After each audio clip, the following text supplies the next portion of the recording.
Welcome to Nintendo Voice Chat for the week of October 2nd, 2015. I am your host, Jose Otero, who is missing an arm lately. But I'm here. It doesn't matter. Things happen. Let's get through introductions. Joining me once again, my good friend, Per Schneider. Hey, Jose. Brian Altano will not be in this week because he is on a plane heading to New York Comic Con. Yeah. Which is going to be a big deal next week, because it doesn't start today, does it? Yeah, no, not yet. Yeah, okay, Raps not on yet. a plane. Yeah, Raps on a plane. Wow, that's a film. I'm looking Okay. at your arm. So you got this weird contraption with this, like, it looks like a Lego figure thing. That's pretty awesome, man. So what does it do? Nothing. It doesn't take away the pain, I'll tell you that. Oh. Does it go clack, clack, clack, clack, clack when you move it? No, but you can lock the position, so it'll basically it'll stop your arm from going in too far on an inward angle, and it'll stop your arm from going too far out on an outward angle. So I get some mobility on it, but it's definitely all right. So let's just run back this thing. So on Monday, I for the past 5 weeks have been part of an ice skating class with other editors here. Well, not mostly it's engineering guys. So my roommate, some of his friends. I think we roll on like 5 or 6 deep to this ice skating class. So, but rumor has it you were dancing a little bit and you were singing "Let It Go," right? If that's what you want to believe. And then you slipped. Is that right? So I lost my balance, and the first thing they teach you is to go for your knees, like go into a sitting position to regain your balance. I'm very tall. If you watch this show, you have no idea, but I'm 6'5". And so when you lose your legs out from under you, the most dangerous thing in ice skating is to fall backwards because you can hit your head on the ice. You went for that, and that's though. really bad. But Okay. I was heading in that direction, and defensively, I threw my arms out, landed on my right arm, but because it's ice and there's basically it's a frictionless surface for the most part, right? When you put a hand on it, it just slips right off. So my hands gave out, and I went right on the elbow. It broke in 2 places, or one place, like one part's chipped. The pair is squirming. If you're not seeing this on video, we went to the emergency room. It was very painful. I don't want to waste too much more airtime on it, but so now I've got a robotic arm in its place, and the doctor says if I get enough GMP, I can get upgrades. So I'm like, all right, I can take that. You don't play Metal Gear? Hello. Oh, I see. Okay. Yeah. So we're working on that. I thought this was some medical term. No. Oh, yeah, it's totally medical term. Yeah, scientific. Koji Bro. That's pretty awesome. Congratulations. Thanks. on always keeping us on our toes and using all your well, I'm glad you guys held the your show. height for good. Today's the first day I'm back in the office, and there's some things happened this week. So let's talk about a few of them. What we got? We've got some numbers for Super Mario Maker. We've got some new content for Smash Brothers. That was quick. We've got a release date for Mario Tennis. Couple news bombs. So this is going to be a shorter show in terms of not a ton to talk about, but good things to talk about. Animal Crossing got a date. And we got to run to a little Festival. tourney we're doing, so you'll see more about something that soon. You're going to see, yes, a tournament in a game that some of you will really, really enjoy seeing us participate in. All right, so let's start with Super Mario Millionaire. That was faster than I expected. September 11th was the release date for Super Mario Maker, and it has passed the 1 million mark since that date, according to Nintendo. This week, the global figure was revealed on NOA's Twitter account, alongside 2.2 million courses have been created thus far. And played nearly 75 million times. That's crazy. That's cool. I think the ratio of courses to people feels low, which then you always got to ask whether people are actively already playing this title, or maybe they're not making a lot. In the world of web creation, it's always like less than 1% of the audience contributes. It's obviously bigger in a game like this that playfully gets you into it. But there are probably a lot of people are not uploading courses. I was talking to Jared Petty. Jared Petty loves Mario Maker, has been playing. I'm like, let me try one of your levels. He's like, oh, I haven't updated any. Inconceivable. Oh, man. Okay. Yeah, I have to admit I've only put up 2. But I've been busy / injured / playing Destiny. But 2 is still, I figured that's kind of like the number of courses most people will go for, right? Like 1 to get your feet wet, and then one you're like, this is the best I'm going to do. I've had some ideas. You've been making a ton of stuff. We've talked about the discovery problem on the platform right now, and how we feel like basically you have to rely on community groups. We're trying to help you out. Made in Mario is coming back. It's been on hiatus a little bit, but Brendan started working on it again. So we're really excited to share more courses with you guys. But all in all, I guess you know, they got to 1 million quickly. Let's see if the holiday keeps pushing that. It's definitely the best game they have this year, no question. Splatoon being a close second in my book. Yeah. You think it's like Xenoblade, like Xenoblade's up there. Yeah, that's right. Yeah, but it's more of a hardcore crowd. But absolutely, that's another that's top 5 easy. Yeah. But Mario Maker ultimately is the game that I think is going to get the most attention. Yeah, really good game. So if you haven't picked it up yet, do it. Absolutely, yeah. And if not, look forward to Xenoblade in December, or look forward to a few other things which we're going to get to. But quickly, Data Miner has uncovered assets in Super Mario Maker. And so the question is, and we've talked about it on the show, DLC or... So if you're unfamiliar with game design or you're listening to this podcast and you don't really know a lot about making games, one thing that happens in the game creation process outside of a lot of testing is sometimes things get tested and just get left in. Yeah. Like, it happens all the time. It's the more work to remove it. Yeah, because the minute you remove it, you could be damaging the stability of the game itself. Like, anytime you're moving things back and forth.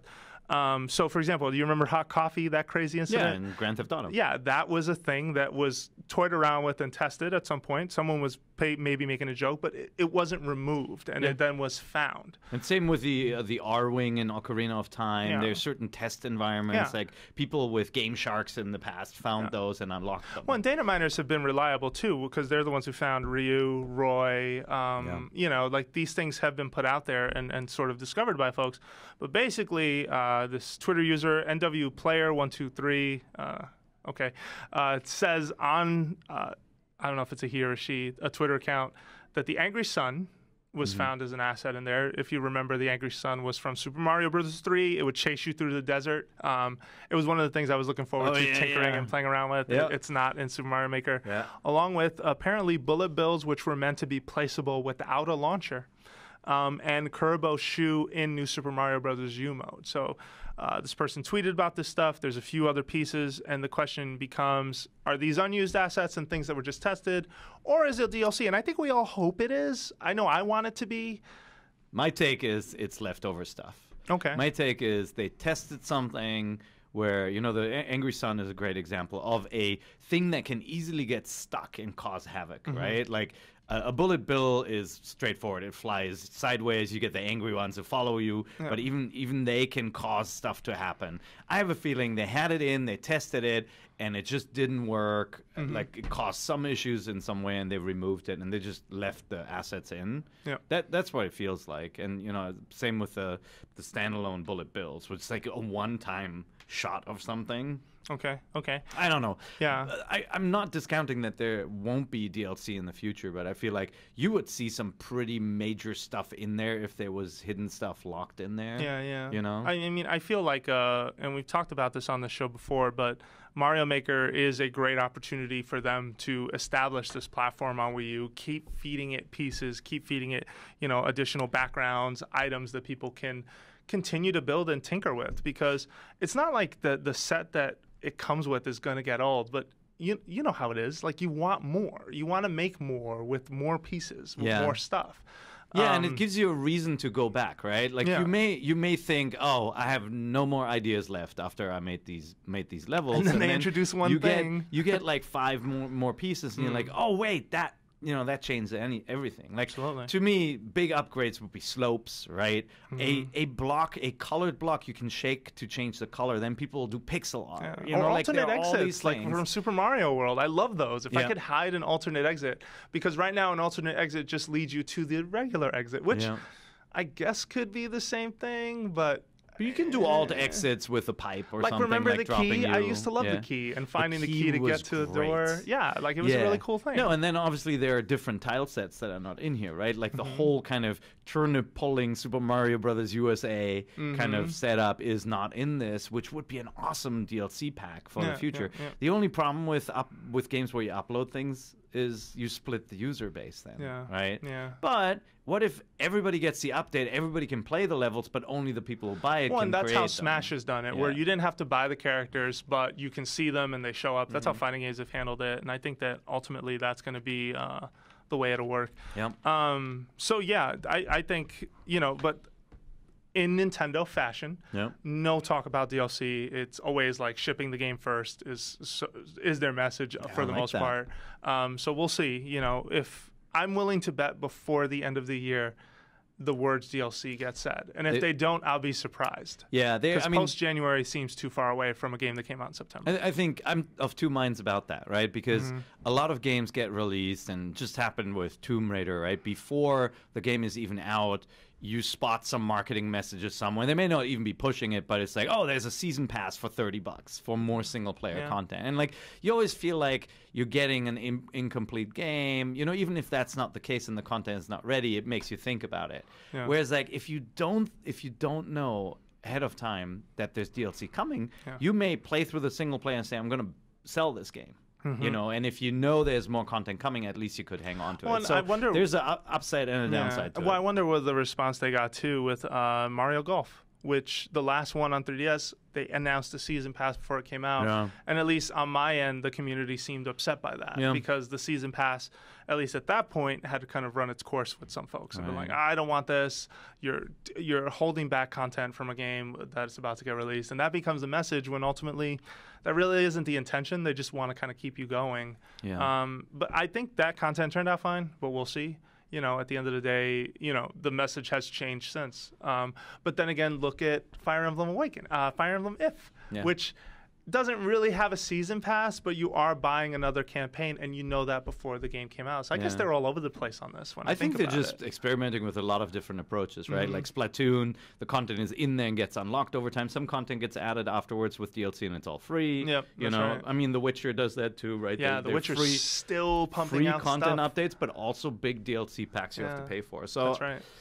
You know, I like experiments like that and figuring out how the community reacts to it. Sometimes, you know, of course, on our site we have very vocal users who comment, right? The vocal commenters are not necessarily representative of the entire gaming population, That's right? Because FIFA is one of the top money-making games out there, and it has all these little microtransaction hooks in it that make EA a lot of money, and the audience obviously, you know, whether begrudgingly or not, uses them, and that is, you know, that's a good reason for EA to continue to do it. So, that's right. Okay. Tough call.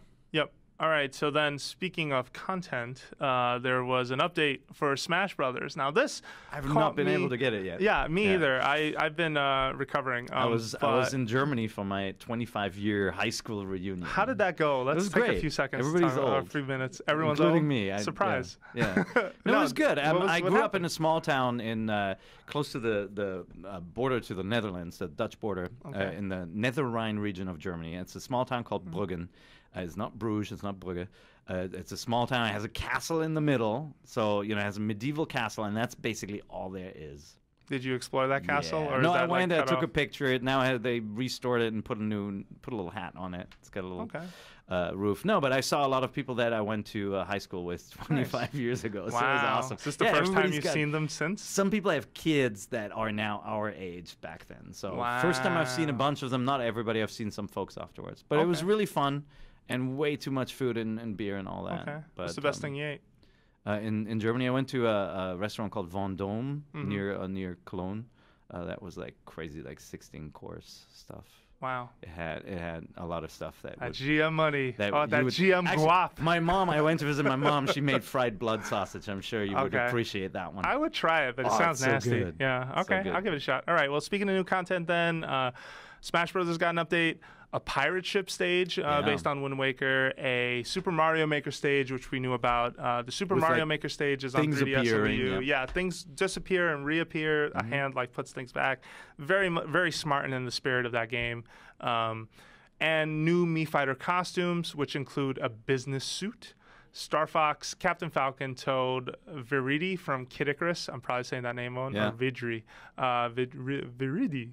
And a Monster Hunter costumes, which is a cool sign because it shows Nintendo is still very serious about that franchise. And I mean, Smash Brothers is the meta game for all Nintendo franchises, right? It pulls everything from Nintendo's worlds together in one place. Yeah.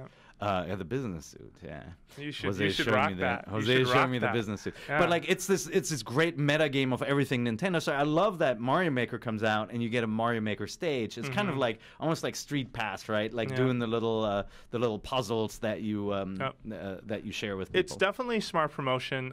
We've always brought up, who uses Mii Fighter. We've constantly brought that up. Some folks have emailed us saying I use Mii Fighter, so I'm like, you know what? Props to you, because you're going to be able to dress it up however you want, and I think it's smart on their part. In terms of pricing, though, I think we're still seeing that Smash Brothers tax a little bit here, but we'll see. Ultimately, tax. Smash tax. But ultimately, you have these options, and they are optional. So I really want you to rock the business suit. You need to do this. I will. That would mean I have to play as Mii Fighter. I just got the Mii Fighter amiibos. Oh, okay. Talk about that. Imported them from Japan. They were like $20 each. Yeah, they came out a few weeks ago. Yeah, so I got the Japanese ones. They look good. I mean, like at this point, every amiibo looks really good. I got the classic pack too with Mr. Game & Watch and Duck Hunt. And yes, all I that. bought mine. So I got the GameStop triple pack. Stop me if this is not true, but it feels like these past couple of waves have been easier to get. Went to Target, ton of Dr. Marios, and I don't know if that's just because it's not a Jigglypuff, which Pokemon is much more hotly sought after because it's recognizable. A lot of kids know it. Yeah. But same thing with Bowser Jr. You can find that everywhere. I don't know, but the Mario, the classic blocky Mario edition, that was, I left, came back, and it had been up for an hour, and it was sold out. That one went fast. So, it depends on the character, I think. Okay. Well, what about if Nintendo is bringing back 6 amiibo figures? So this ties into that. Apparently, Little Mac, Greninja, Shulk, Lucario, Fox, and Captain Falcon will soon show up on store shelves once more, according to NOA's Twitter account. So this is cool. Just restocked at select retailers. Lucario was a Toys R Us exclusive, so you're going back there to get him. Shulk, you're going to GameStop. But the rest of them, because I don't think Greninja was a store exclusive, unless I think that was a Toys R Us one as well, if it is. If you missed out on these, you can get them. That's cool. They don't seem redesigned in any way, unlike you had a Villager Forehead Edition, as I like to call it. I mean, it's hard to tell, right? We'll have to take a closer look at them. Absolutely, yeah. But so there you have that. Still feel like they need to reissue Link without P-Stand. Oh, yeah, or just redo the first wave? Yeah. Well, I mean, so wait, let's talk about this. If the strategy sounds like they told us this at E3, they'll just be reintroducing ones in stores again. Is this going to eventually make people happy? Like, just pick, 5 characters at random, put them out in stores again. That's over. Take those back. Put out another set, because that's how it's been happening. Yeah, it'll make people happy who are still paying attention. I think some people were frustrated and didn't.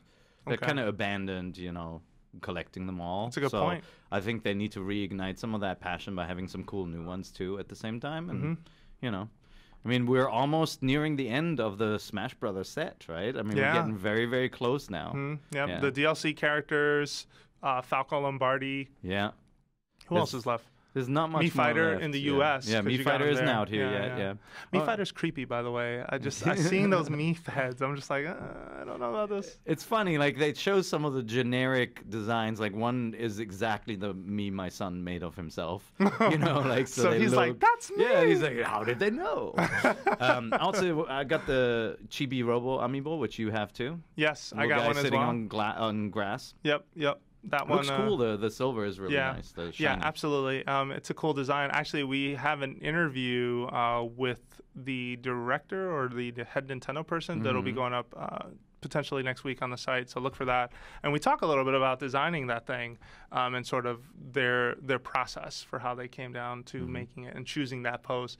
Turns out, there is a lot of testing involved for these guys. So yeah. And did you go nuts for cards while I was out, or no? A little bit, actually. Really? Yeah, so the game came out Friday. We went to get our Retro 3-pack on Friday, which, by the way, the box is hideous on the Retro 3-pack. Have we talked about that? No. I take him out of the box, so I don't care. The box. He just was like, he just wants to take an X-Acto knife and, like, cut down the sides, and, like, each one is separate. But so if you haven't seen the box, it is basically the 3 card. They're sort of replicating the card you would see on the back of a single pack, but they are just side by side, and there's no. They're all sorts of colors because it's Game and Watch, it's Duck Hunt, and it's Rob.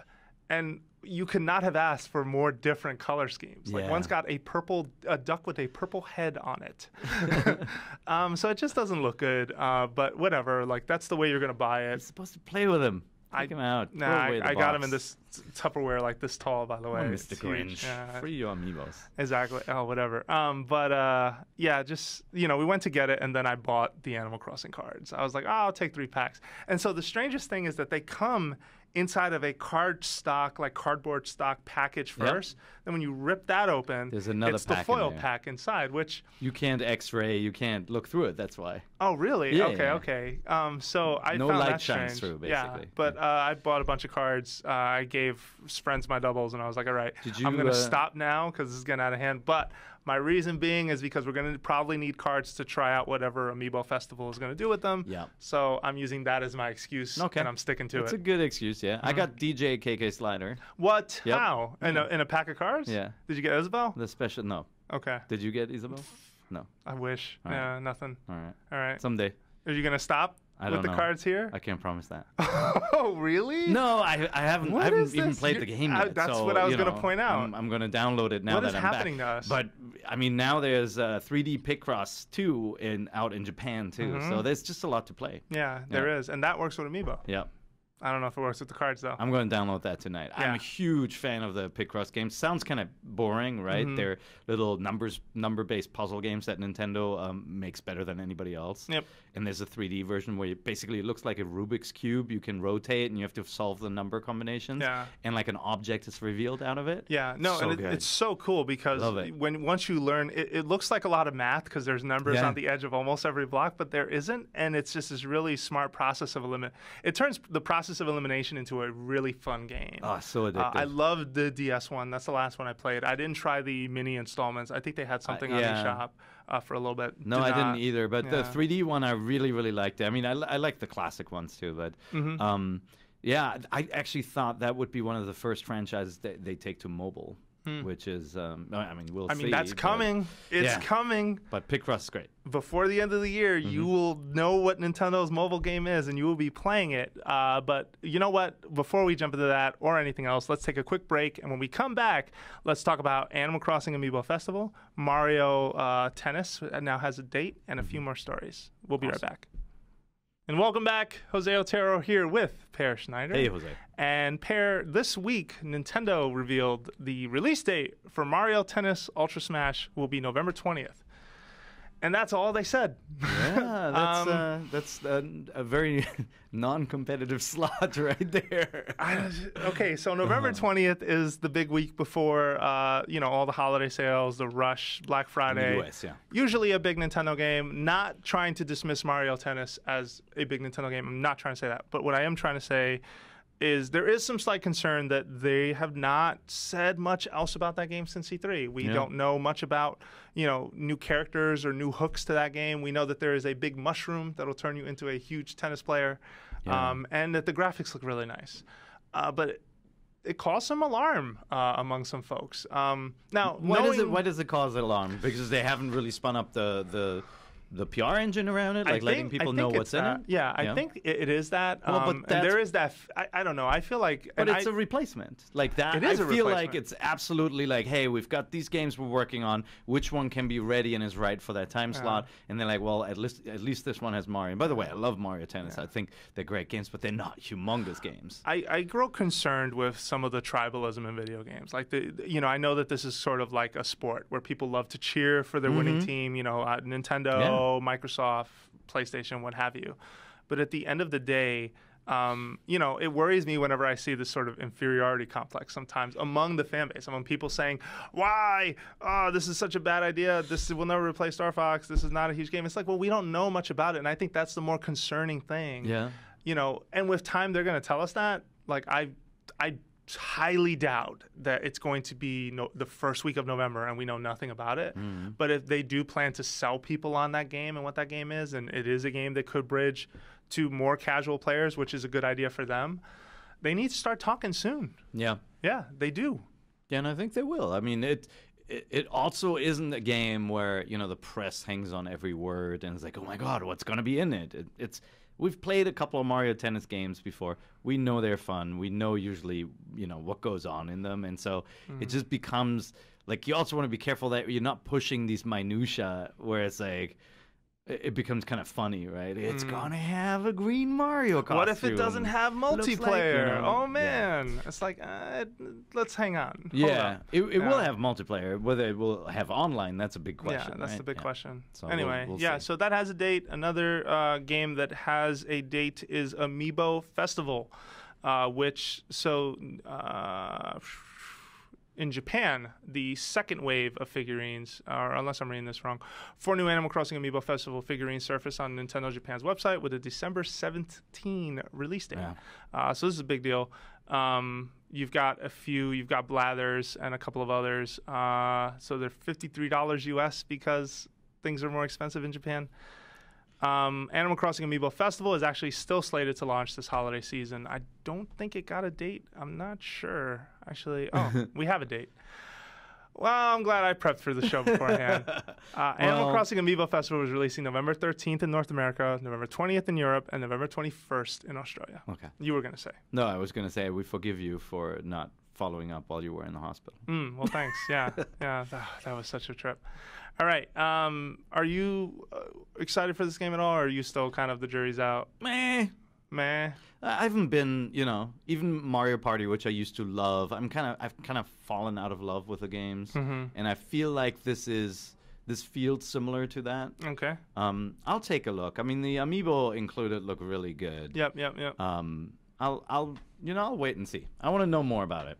Yeah, and I feel like you've expressed too disappointment with the Mario Party games, that there isn't sort of a cool board game kind of catch to it anymore. Like it aesthetically looks like a board game, but doesn't really have that sort of depth of a board game, or has been missing a little bit more of it. Hopefully, this is the game that has that. Yeah, I think the concept of a board game done in digital format, especially with mini games, still a good one. You just got to figure out how to get the slowness of a board game out of the way, and that's where you could have a really fun rapid fire board game experience. And Mario Party tried a little bit of that, and they consolidated players into one vehicle. But ultimately it didn't quite gel for me. Yeah, it turned it into a group activity. Yeah. All right.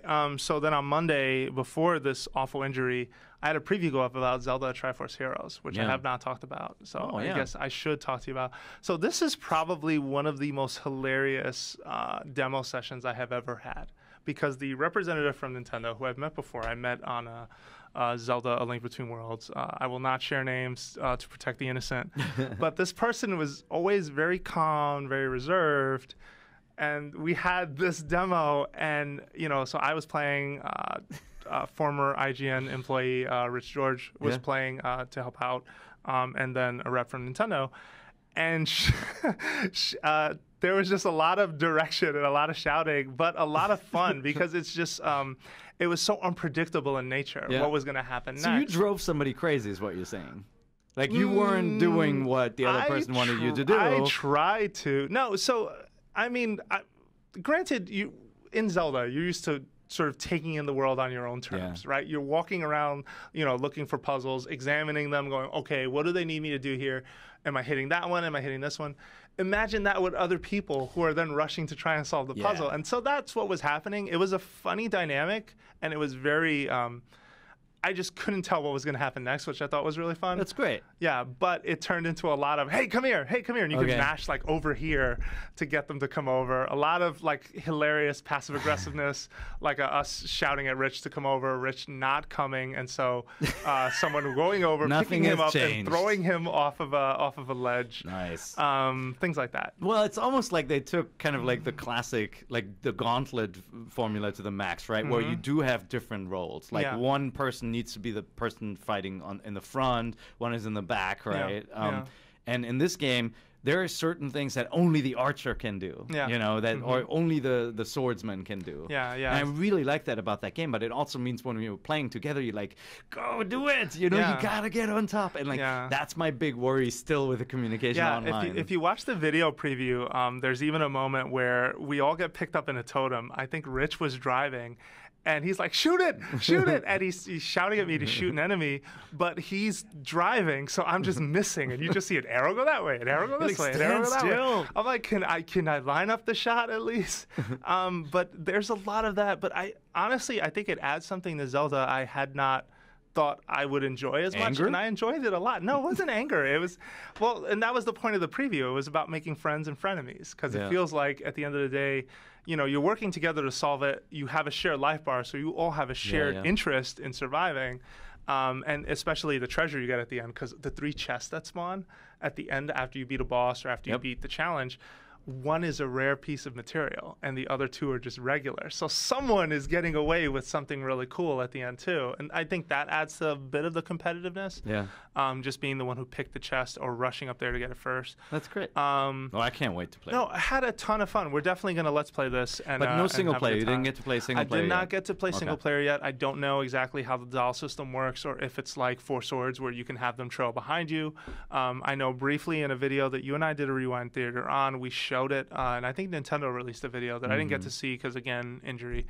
But I plan to watch and see if they maybe show a few more seconds of single player. That's awesome. But I will say multiplayer was a ton of fun with people I knew. Even this ref from Nintendo, I didn't know her that well, but now I absolutely will never forget this demo, because it was a lot of fun. Like, there was some genuine frustration, sure, but there was also just that, oh man, we did this. Like, we were able to pull this off. And it's not like, you know, Destiny level teamwork like for the raid where it's like super hard, but those dungeons aren't kidding around either. Yeah. Like, there is some difficulty to them, and we got to jump around in 5 worlds. I think we played 1 dungeon each from 4. We tried Arena, which in Arena, you can take an outfit that you made and take it into the arena to fight. Oh, okay. Fun thing when you do that competitive mode, you don't get to see what anyone else is wearing.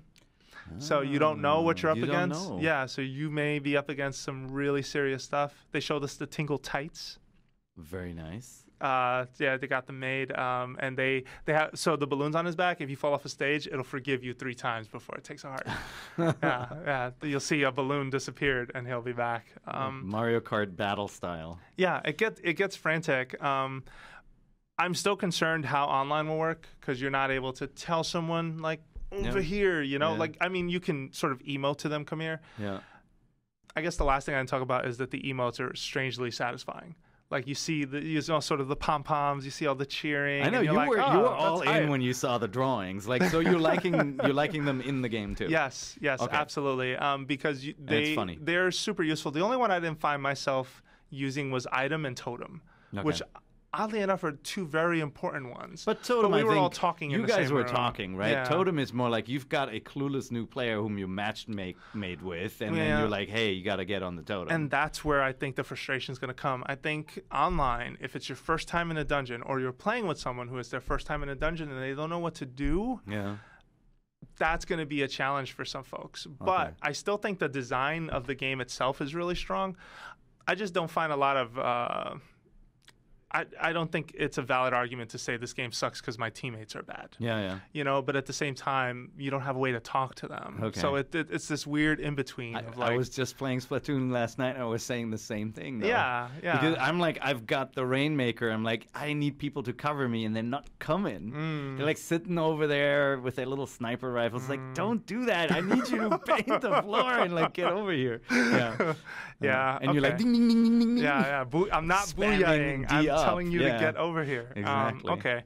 Well, so I we'll see is ultimately it, but I know in terms of local play, very positive impressions. Very charming game. Yep. The main villain looks like me, Glenn Close from the Devil Wears Prada. All she needed is to end her sentences with "That's all," and like it's done.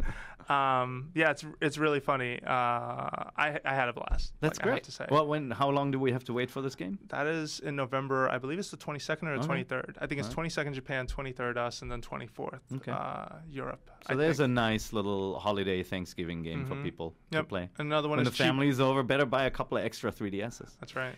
Yeah, another one is Chibi Robo. Did you play it all? Not yet. You get to? No, but I ogled the amiibo. Okay, got it. I literally, I got back and I'm trying to catch up on my sleep now. How's your jet lag? It's all right. Okay. I forced myself to stay awake. Yeah. Well, I played that too. I like it so far. I've only played a few stages in the first world. I think that the jump and whip mechanics are really satisfying, and they're fun, especially when you charge up the whiplash and you just toss it out and it ricochets and rebounds off things and it gets to the plug you need, because then you feel kind of cool as you zip across. I will say getting used to the control setup is a little weird for me, because jump is B, lash is, what's the top button? I think that's Y. And then zip lash is X. Okay. And so you're using sort of the outer part of the control buttons, and I'm just not used to that. It's kind of like, you know how we grew up using B and A for Mario, and now the way they have it set up in the Diamond, if you're not using the inner set, it feels weird when you use the outer set. Totally, yeah. Yeah, that's how I feel with Chibi Robo a little bit. But I'm adapting, and there doesn't seem a way to configure around it. I don't mind, though, because I want to take that game on its own terms. Yeah, you'll get used to it. I'm only a few worlds in, but so far it's been enjoyable. They play with scale in a funny way. Okay. Yeah, and they have German candy. I saw they had the Ice Confect. Yes. Yeah, they're like they're these little chocolate. They look like American peanut butter cups, but it's like this chocolate, and when you eat it, it feels like it's cold. So there's some weird magic going on. But it melts in your mouth. Yeah, but it's like it feels ice cold. I don't know what's in it. So what's fun to me is that apparently there are little candies like that embedded from around the world, hidden in the game that you find. There was Pocky too, yeah. And there's this, there was Pocky, there was Pez, and there's this plain character. I'm forgetting his name. I think it's Toby. But he basically asks you for that thing. So he's like, oh, can you give me, what's the name of that German candy? I don't know. Ice Confect. I don't know what the brand is that they have in there. Yeah. Got it. Yeah. He says, do you have that? And when you give it to him, he goes, then he does this explanation as he like flies around. So there's almost this cute like edutainment angle to it. He's like, oh, these are from Germany. Like they're ice cold, but when you put them in your mouth, they melt. Blah, blah, blah. And I'm just like, this is interesting. I should have brought some. Now I'm hungry. Those look good. Why didn't you bring some? I brought just nasty, salty licorice. Because that nobody will eat it but me, so my food is safe. Nice plan. I like it. All right. Well, there you have it. We are done. We have hit all our stars. Play some Chibi Robo. Let's talk about it next week. Yeah, I definitely want to play that. I want to play more Splatoon. I want to make more Mario Maker levels. Thank you to everybody who played mine. Yeah. It's been awesome. Absolutely. And thank you for submitting. We are going to start looking at those again. And by the way, I meant to bring this up earlier, but thank you all of those who reached out with get well wishes and and whatnot over the arm. Wind damage. Yeah, exactly. That was Pear's message. But I really appreciate it. This was definitely an unforeseen accident. And this is going to be a thing for 4 to 6 weeks. Oh, geez. I might be better in 3, but we'll see. Are you going to practice non-motion control Splatoon now? No, I played with them. The rotation's just in the wrist. Okay, so you can do that, the wrist stuff. You just got to watch out. No, my roommate was making fun, like, oh, you're going to have to swing it like this and like that. And I'm just like, that's not going to go. Okay. But you're not going to play old classic mech simulators with giant controllers? No. Yeah, sleeping's hard enough. You have no idea. Like, I got to keep it still. It's a pain. But anyway, thank you very much. It's definitely appreciated. And as always, thank you for listening to the show. Nintendo Voice Chat is a weekly show on IGN, but it is not the only show on IGN. In fact, we've got a ton of projects, got a ton of podcasts, cool things in the works that we're not talking about yet, including a video that Per and I are going off to shoot right after this this afternoon.